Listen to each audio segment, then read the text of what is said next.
Bonjour, bienvenue au podcast Les Éconos. EBITDA, BAYA, EBIT, BAI, ça, vous avez déjà entendu ça, mais vous avez aucune idée qu'est-ce que ça veut dire? Restez avec nous après l'intro, je vous explique ça. On passe ça.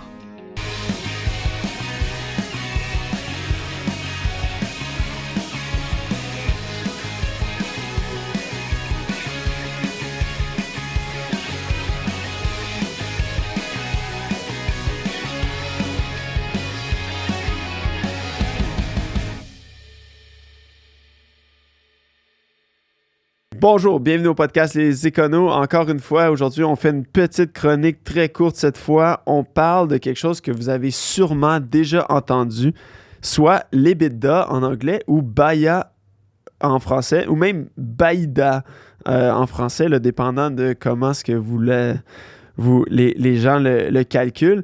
En fait, qu'est-ce que ça veut dire le BAYDA? C'est le bénéfice avant impôt, intérêt, dépréciation et amortissement.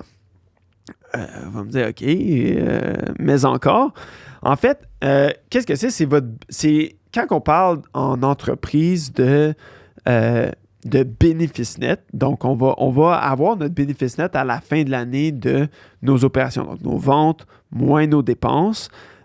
Mais parmi ces dépenses-là, qui sont déductibles contre le revenu brut, il va y avoir les dépenses d'intérêt, d'impôt, de dépréciation et d'amortissement. Donc, intérêt, impôt, évidemment, on sait tous qu'est-ce que ça veut dire. Dépréciation, ça va être en lien avec peut-être si on a des actifs qu'on va choisir au niveau comptable, à travers une politique comptable, de déprécier, de dire qu'ils n'ont plus la même valeur.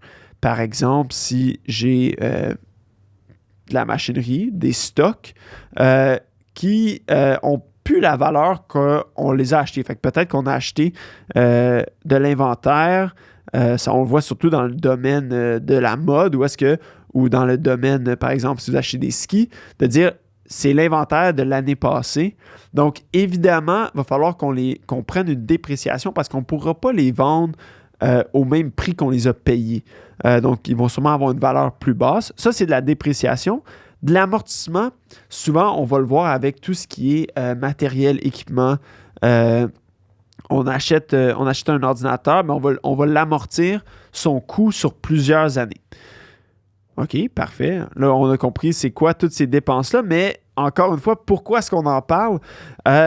C'est parce que c'est tout l'intérêt, l'impôt, l'amortissement, la dépréciation, c'est tous des trucs qui vont venir influencer notre bénéfice net, alors que le BAYA nous permet d'évaluer sur une base égale toutes les capacités d'une opération à générer du bénéfice net.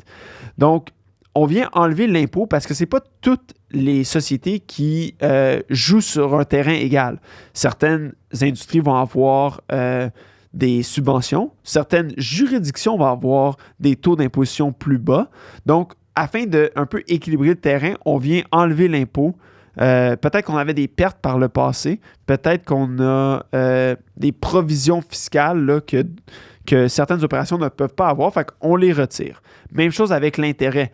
On vient retirer l'intérêt parce que si on a financé nos opérations avec des bénéfices passés, de la dette ou des avoirs des propriétaires, on n'aura pas cette charge d'intérêt-là. Donc, on vient influencer un peu le bénéfice net selon le passé ou la façon de financer notre politique de financement là, de l'entreprise.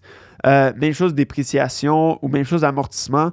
On peut aller choisir d'être plus agressif dans l'amortissement de nos biens ou pas. C'est vraiment une décision comptable. Donc, pour vraiment rapporter tout le monde sur le même pied d'égalité, on va venir calculer le BAYA en enlevant du bénéfice net ou en rajoutant, parce que c'est des dépenses, évidemment, on va venir rajouter ces dépenses-là pour arriver à un chiffre qui est universel. N'importe quelle opération ou même d'une année à l'autre, ça peut être comparé plus facilement.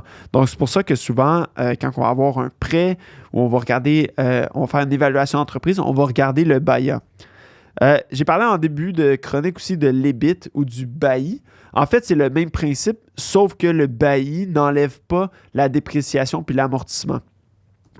Parce que peut-être que l'amortissement d'équipement fait partie des opérations puis que c'est pas nécessairement ça n'a pas autant d'influence. Il y a moins de jeux, moins de décisions qui est prise. Là, comment dire, euh, c'est moins un choix que par exemple, l'impôt ou l'intérêt. Là, tu vas me dire l'impôt, c'est pas un choix, mais il y a moins d'incidence. Là, donc, le bailli peut être utilisé aussi quelquefois.